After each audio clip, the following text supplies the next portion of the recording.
Hello friends, मैं हर्षा शुक्ला आप सभी लोगों का हर्षा क्लासेस में बहुत बहुत स्वागत करती हूँ।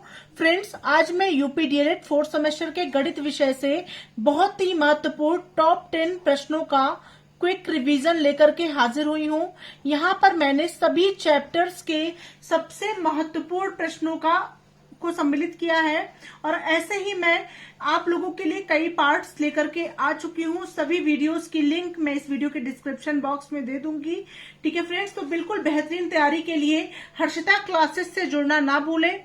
तो चलिए फ्रेंड्स, पहला क्वेश्चन देख लेते हैं। दी गई संख्याओं की माध्यिका ज्ञात कीजिए। 9, 6, 3, 1, 6, 6, 9, 6, 4, 3, 0। तो ये संख्याएं आपको दी गई हैं और इन संख्याओं की आपको क्या ज्ञात करनी है? माध्यिका ज्ञात करनी है। तो फ्रेंड्स देखिए इस क्वेश्चन को कैसे सॉल्व करेंगे। सबसे पहले हम क्या करते हैं, जो संख्याएं आपको दी गई रहती हैं उनको या तो आप आरोही क्रम में या तो आप अवरोही क्रम में अरेंज कर दीजिए। आरोही क्रम का मतलब होता है फ्रेंड्स घटते से बढ़ते के क्रम में। तो यहां पे लिखेंगे संख्याओं को, ध्यान दीजिएगा, पूरा क्वेश्चन आप ढंग से करेंगे परीक्षा में तभी आपको पूरे मार्क्स मिलेंगे, नहीं तो मार्क्स कट जाएंगे। संख्याओं को आरोही क्रम में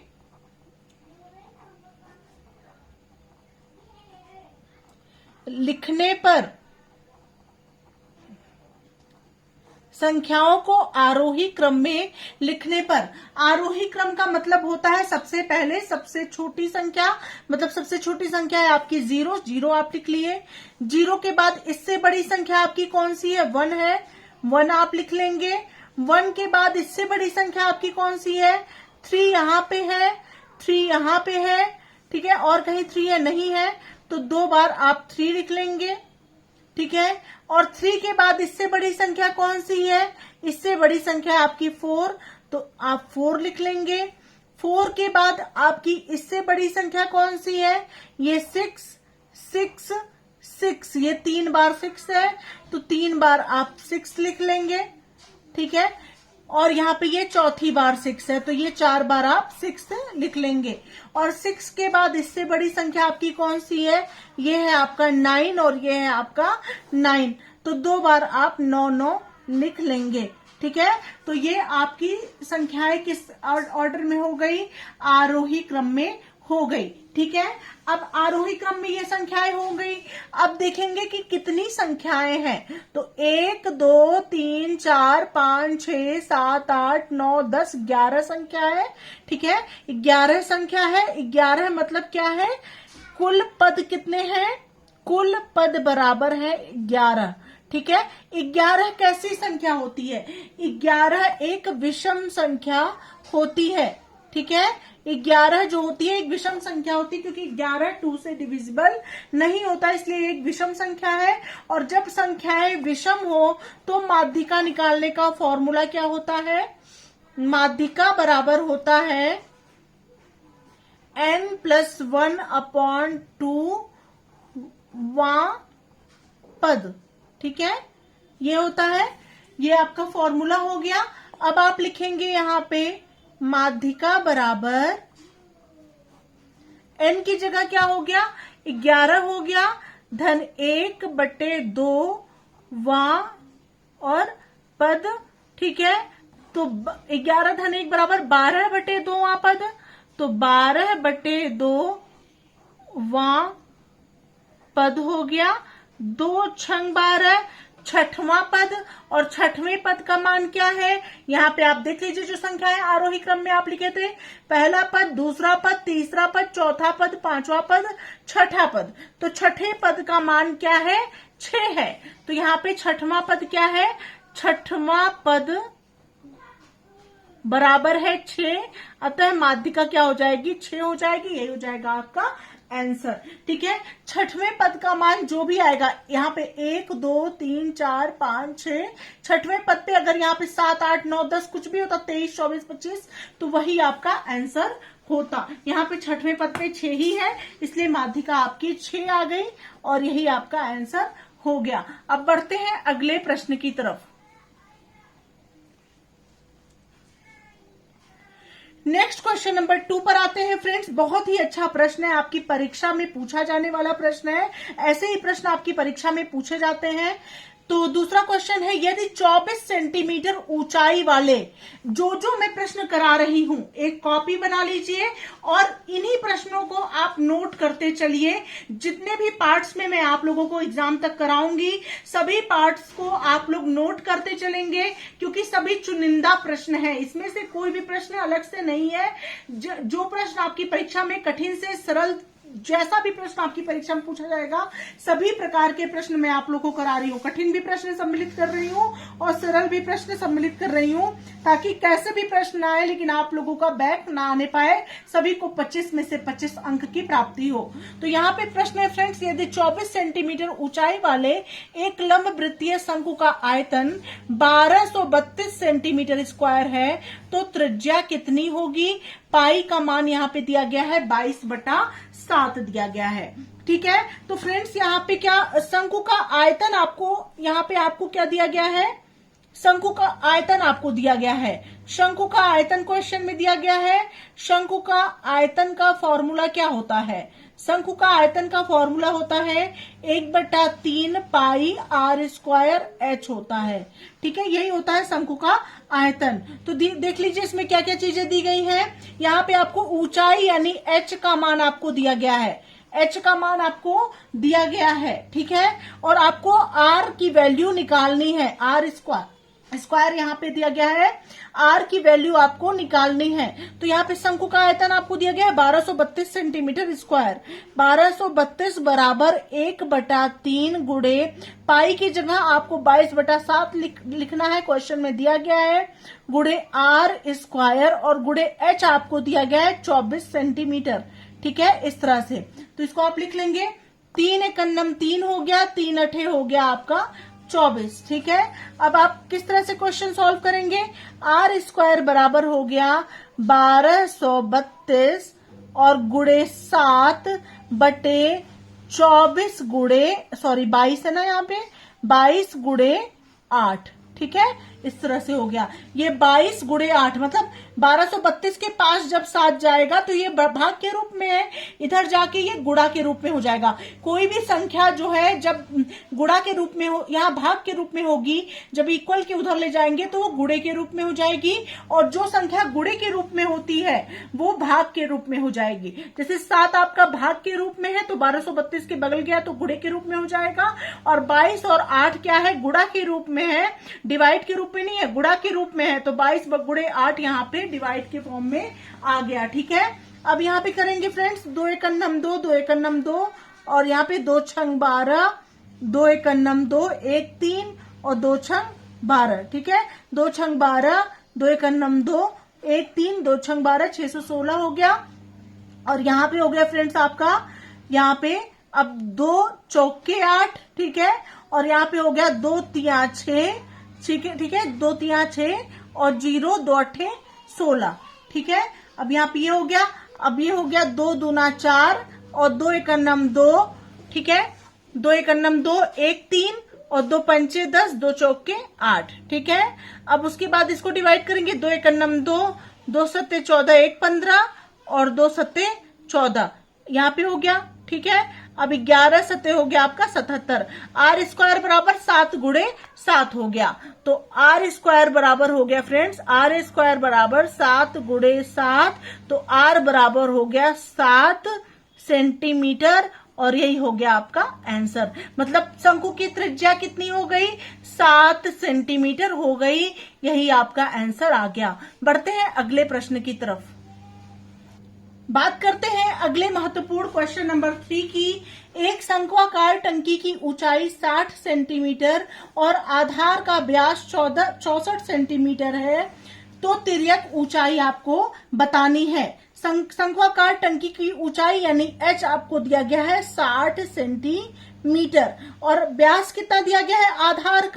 आधार का व्यास आपको दिया गया है 64 सेंटीमीटर, और त्रिज्या आपकी कितनी हो जाएगी? r बराबर हो जाएगी 64/2 बराबर 32 सेंटीमीटर। ये आपकी त्रिज्या हो गई। ठीक है, त्रिज्या कितनी हो गई?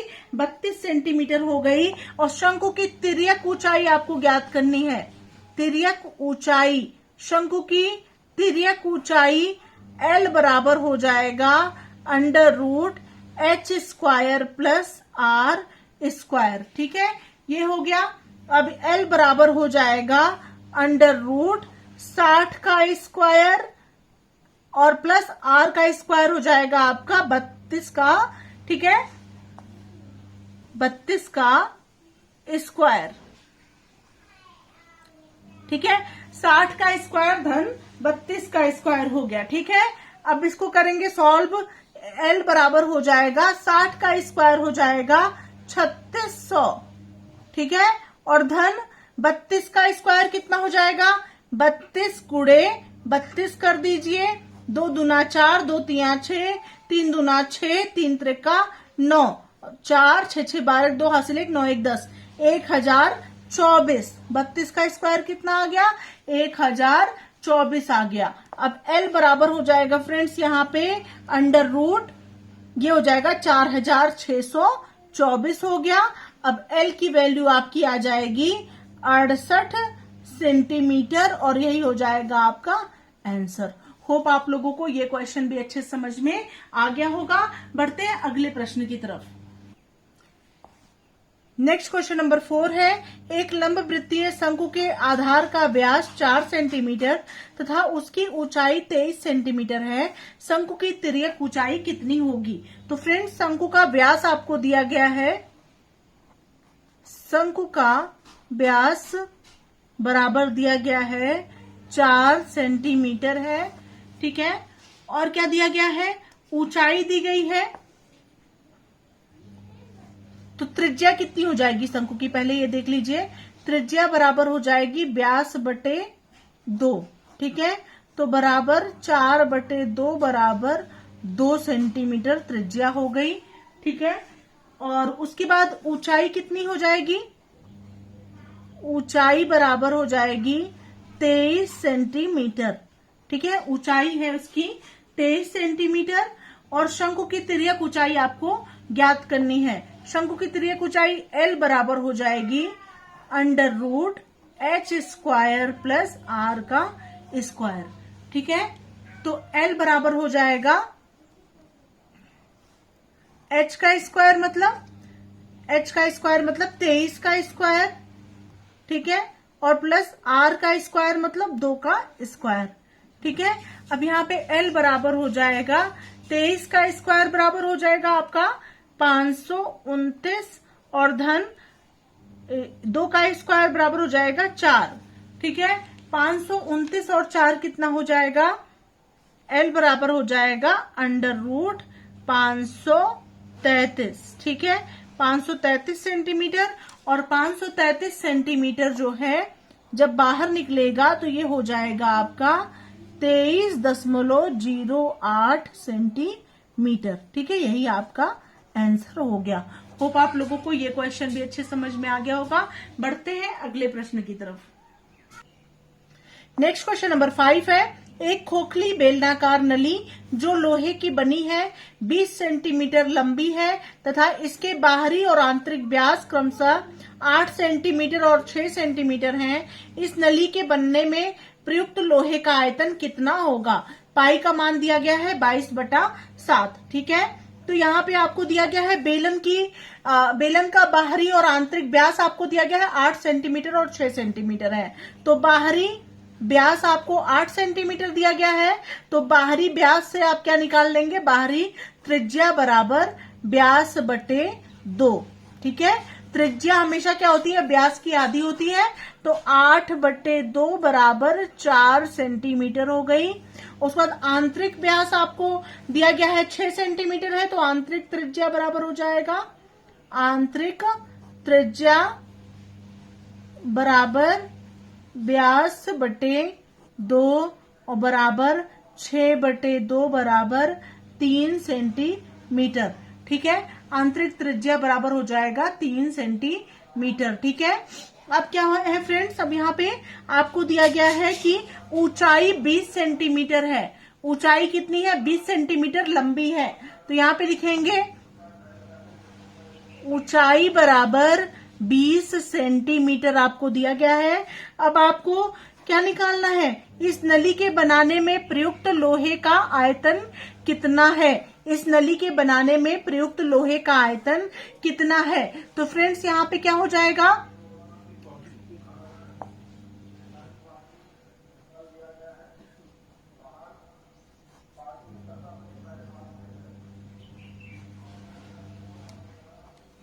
प्रयुक्त लोहे का आयतन हो जाएगा बराबर पाई R1 square H1 minus pi R2 square और H, ठीक है, R1 square H minus pi R2 square H, क्योंकि दोनों का जो है ऊंचाई सेम है ना, 20 सेंटीमीटर दोनों की ही ऊंचाई है। तो यहाँ पे क्या हो जाएगा फ्रेंड्स, यहाँ पे आप कॉमन ले सकते हैं, कॉमन आपका पाई और H आपका कॉमन हो गया, ठीक है, पाई गुणे H आपका कॉमन हो गया, R1 square minus R2 square हो गया, ठीक है। अब यहाँ पे हो जाएगा पाई की जगह 22/7 गुणे H की जगह आपका हो गया 20 और R1 स्क्वायर, R1 मतलब हो जाएगा आपका फ्रेंड्स, R कितना है, R1 है आपका 4 सेंटीमीटर, ये अब बाहरी त्रिज्या R1 हो गया और आंतरिक त्रिज्या हो गया R2। तो R1 स्क्वायर मतलब 4 का स्क्वायर, तो 4 का स्क्वायर माइनस 3 का स्क्वायर हो गया। अब 22/7 गुणे 20 और गुणे यहाँ पे हो गया 4 का स्क्वायर 16 माइनस 3 का स्क्वायर 9, ठीक है। तो यहाँ पे हो जाएगा 22/7 गुणे 20 गुणे 16 में से 9 गया 7, 7 से 7 कैंसिल हो गया, 20 और 22 का आप गुणा करेंगे तो ये हो जाएगा 440 सेंटीमीटर स्क्वायर। यही हो गया आपका आंसर। होप आप लोगों को ये क्वेश्चन भी अच्छे समझ में आ गया होगा। इसका फॉर्मूला आप लोग लर्न कर लें, पाई R1 square H minus pi R2 square H, ये बाह्य और आंतरिक को माइनस करेंगे तभी प्रयुक्त लोहे का आयतन आपका आएगा। बढ़ते हैं अगले प्रश्न की तरफ। नेक्स्ट क्वेश्चन नंबर 6 है friends, x square plus 9x plus 20 का गुणनखंड कीजिए। तो 20 का सबसे पहले यहां में गुणा करेंगे, 20 एक 20 हुआ, दो ऐसी संख्या लेंगे जिसको जोड़ने पर 9 आए और गुणा करने पर 20 आए, तो 5 और 4 होगी, तो x square plus 5 plus 4 x plus 20, इस तरह से इसको लिख लेंगे। अब यहां हो जाएगा x square plus 5x plus 4x plus 20, ठीक है, यहां और यहां इसका पेयर बना लेंगे, x हो गया x प्लस 5 और यहाँ पे प्लस 4 हो गया x प्लस 5, ठीक है, x प्लस 5 ये एक ब्रैकेट में और x प्लस 4 ये दूसरे ब्रैकेट में हो गया। ये हो गया आपका आंसर, ठीक है। बढ़ते हैं अगले प्रश्न की तरफ। अगला क्वेश्चन नंबर 7 है, यदि cos a का मान √3/2 हो तो sin a का मान आपको निकालना है। इस क्वेश्चन को कैसे सॉल्व करेंगे ध्यान से समझिए। cos a का मान √3/2 है तो आपको sin a का मान निकालना है। तो sin a का एक फॉर्मूला होता है, लर्न कर लीजिए। sin a बराबर होता है √1 माइनस cos स्क्वायर a होता है, ठीक है, यही आपका फॉर्मूला होता है। तो यहाँ पे हो जाएगा फ्रेंड्स √1 माइनस कॉस स्क्वायर ए, मतलब हो जाएगा √3/2 का होल स्क्वायर, ठीक है, इस तरह से हो गया। अब इसको लिखेंगे यहाँ पे, ये लिखेंगे साइन ए, अब यहाँ पे लिखेंगे साइन ए बराबर हो जाएगा √1 माइनस 3/4। अब ये हो जाएगा 4 का 4, 4 में से 3 गया 1/4, तो यहाँ हो जाएगा √1/4 हो गया। उसके बाद ये जब बाहर निकलेगा तो साइन ए बराबर हो जाएगा 1/2 और यही हो जाएगा आपका आंसर।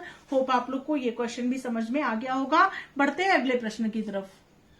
नेक्स्ट क्वेश्चन नंबर 8 है फ्रेंड्स, बहुत ही important. 4 cot square 45 degree minus sec square 60 degree plus sine square 30 degree का मान ज्ञात कीजिए।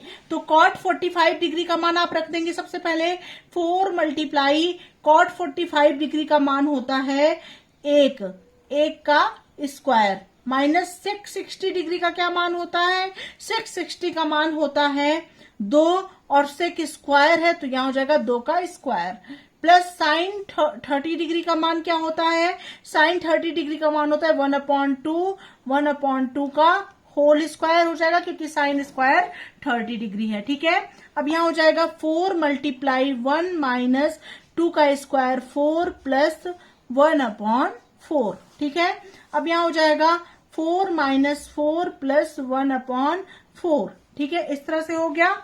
अब इसको कैसे सॉल्व करेंगे, एक मिनट, यहाँ पे माइनस है ना, एक मिनट, यहाँ पे प्लस होगा। ठीक है, ये प्लस होगा, ये प्लस होगा, ये प्लस होगा। ठीक है, ये प्लस होगा, यहाँ पे भी प्लस होगा। ठीक है, तो यहाँ पे हो जाएगा 4 प्लस 4 प्लस 1/4 हो गया। ठीक है, तो यहाँ पे 1 हो गया, यहाँ 1 हो गया, यहाँ 1 हो गया। अब इसका एलसीएम जब आप निकालेंगे तो यहाँ 4 आएगा, और 1 4 जा 4, 4 4 जा 16, प्लस 1 4 जा 4, 4 4 जा 16, प्लस 4 1 जा 4 1, तो यहाँ हो जाएगा 16 16 32 1 33, 33/4, तो यहाँ हो जाएगा बराबर 33/4, और यही हो गया आपका आंसर। होप आप लोग को ये क्वेश्चन भी अच्छे समझ में आ गया होगा। बढ़ते हैं अगले प्रश्न की तरफ, क्वेश्चन नंबर 9 की तरफ। ठीक है, तो क्वेश्चन नंबर 9 है आपका, 3 मीटर व्यास का 14 मीटर गहरा कुआं 30 रुपए प्रति घन मीटर की दर से खोदने में कितना रुपया खर्च होगा। देखिए इस क्वेश्चन को कैसे सॉल्व करेंगे, बहुत ही अच्छा प्रश्न है, आपकी परीक्षा के लिए बहुत बहुत इंपॉर्टेंट क्वेश्चन है ये। ठीक है फ्रेंड्स, तो इसको देखिए कैसे सॉल्व करेंगे।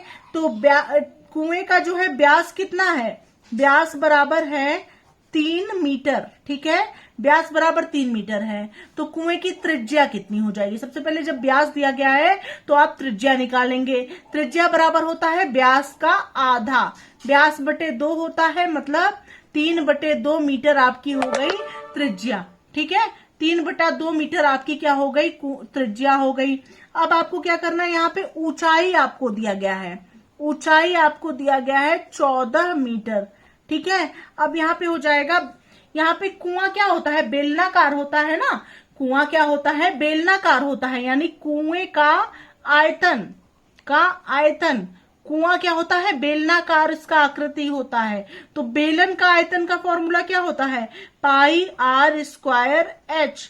तो यहाँ वैल्यू रख दीजिए, पाई की जगह हो जाएगा 22/7 गुणे r की जगह आपका हो जाएगा 3/2 का होल स्क्वायर, और गुणे h हो जाएगा आपका 14। ध्यान से समझिएगा। अब यहाँ पे आपका हो जाएगा फ्रेंड 7 × 7 7 दूना 14। ठीक है, अब 22 गुणे 3/2 गुणे 3/2 गुणे 2, 2 से 2 आपका कट गया, 2 से 22 कटा 11 आया, 11 3 33 3 कितना हो जाएगा फ्रेंड्स आपका 99 घन क्या आया, 99 घन मीटर आया। ठीक है, कुएं का आयतन कितना है, 99 घन मीटर आ गया। ठीक है, ये ध्यान दीजिए, कुएं का आयतन हो गया 99 घन मीटर, और यहाँ पे दिया गया है 30 रुपए प्रति घन मीटर की दर से खोदने में कितना रुपया खर्च होगा। मतलब 1 घन मीटर खोदने में खर्च होता है 30 रुपया। यहाँ पे साइड में मैं बता दे रही हूं, चूंकि 1 घन मीटर खोदने में खर्च बराबर 30 रुपया। ठीक है, 1 घन मीटर खोदने में खर्च कितना हो रहा है, 30 रुपया हो रहा है, इसलिए 99 घन मीटर खोदने में खर्च होगा। 99 घन मीटर खोदने में खर्च होगा बराबर 99 गुणे 30। ठीक है, तो बराबर हो जाएगा 0 3 9 27 के साथ हासिल 2, 3 9 27 2 2970 रुपए। ठीक है, इसलिए 99 घन मीटर खोदने में खर्च होगा 2970 रुपए, यानी 2970 रुपए खर्च होंगे। बहुत बहुत इंपॉर्टेंट प्रश्न है ये इस परीक्षा के लिए, बिल्कुल इसको नोट कर लीजिए, प्रश्न को देख लीजिए फिर से प्रश्न। और पहले व्यास दिया गया है, आपने इससे त्रिज्या निकाल लिया, ऊंचाई आपको दी गई है, कुआं यानी होता है बेलन, बेलनाकार होता है, बेलन का आयतन का फॉर्मूला लगाएंगे पाई आर स्क्वायर एच में वैल्यू रखती है 99 घन मीटर आयतन आ गया। 1 घन मीटर खोदने का खर्च 30 रुपया है, तो 99 घन मीटर को खोदने का खर्च हो जाएगा 99 गुणे 30 बराबर 2970 रुपया। होप आप लोग को ये क्वेश्चन अच्छे समझ में आ गया होगा। बढ़ते हैं अगले प्रश्न की तरफ। नेक्स्ट क्वेश्चन नंबर 10 है, एक आयताकार बाग की लंबाई उसकी चौड़ाई की 3 गुनी है। यदि बाग का क्षेत्रफल 243 वर्ग मीटर हो तो बाग की लंबाई ज्ञात कीजिए। इस प्रश्न को देखिए कैसे सॉल्व करेंगे। बाग की चौड़ाई आपको दी गई है x हो गया, x मीटर। बाग की लंबाई आपका हो जाएगा, लंबाई क्या है, चौड़ाई की 3 गुनी है यानी 3x मीटर हो गया। ठीक है, बाग का क्षेत्रफल आपको दिया गया है 243। ठीक है, तो आयत का क्षेत्रफल का फॉर्मूला क्या होता है, आयताकार बाग है ना, तो आयत का क्षेत्रफल बराबर हो जाएगा लंबाई गुणे चौड़ाई। आयत का क्षेत्रफल यानी बाग का क्षेत्रफल आपको दिया गया 243 है, तो L into B is equal to 243 हो जाएगा। L की जगह हो जाएगा 3x इंटू बी की जगह हो जाएगा x बराबर 243। ठीक है, अब यहां हो जाएगा 3x स्क्वायर बराबर 243। ठीक है, अब x स्क्वायर हो जाएगा 243 बटे 3, 3 अट्ठे 24, 3 एकन्नम 3, x बराबर हो जाएगा √81 और x का मान हो जाएगा 9। 9 क्या हो जाएगा आपका, 9 मीटर। ठीक है, 9 मीटर आपकी क्या हो जाएगी। अब यहाँ पे क्या करेंगे, यहाँ पे आपको क्या निकालना है, यहाँ पे आपको बाग की लंबाई ज्ञात करनी है। x बराबर 9 मीटर आ गया और बाग की लंबाई क्या है, यानी बाग की चौड़ाई x आ गई। चौड़ाई क्या है, x है, यानी 9 मीटर आ गया। बाग की लंबाई क्या है, चौड़ाई की क्या है, 3 गुनी है, 3 इंटू चौड़ाई है। ठीक है, 3 इंटू चौड़ाई है, चौड़ाई की 3 गुनी है। चौड़ाई को आपने x माना था, 9 मीटर आया। लंबाई क्या हो जाएगा, 3 गुणे 9 बराबर 27 मीटर। ये हो गई बाग की लंबाई। ठीक है, तो इस प्रकार से इस प्रश्न को आप सॉल्व करेंगे। ये 10 प्रश्न बहुत बहुत इंपॉर्टेंट है फ्रेंड्स, इसे आप 1 से 2 से 3 बार आप लोग जरूर सॉल्व करेंगे। और ऐसे ही मैं आप लोगों के लिए 10-10 क्वेश्चंस का क्विक रिवीजन लेकर के आ रही हूँ। लगातार डेली वीडियो आप लोग को प्रोवाइड कराई जा रही है। पिछला वीडियो भी आप लोग जरूर देखिएगा, जिससे आप लोग को बहुत बहुत हेल्प मिलेगी। आगे भी ऐसे मैं तैयारी कराती रहूंगी और जल्दी ही सभी सब्जेक्ट्स के मॉडल पेपर आप लोग को प्रोवाइड कराऊंगी, ताकि चतुर्थ सेमेस्टर में किसी भी प्रशिक्षु का बैक ना आने पाए, बिल्कुल भी बैक ना आए। ठीक है फ्रेंड्स, तो इसी के साथ मैं इस वीडियो को ही एंड करती हूँ। मिलते हैं नेक्स्ट वीडियो के साथ, तब तक के लिए thank you so much friends. आप लोग तैयारी करते रहिए और परीक्षा के लिए बिल्कुल तैयार हो जाइए। ठीक है, thank you so much, thanks for watching my video.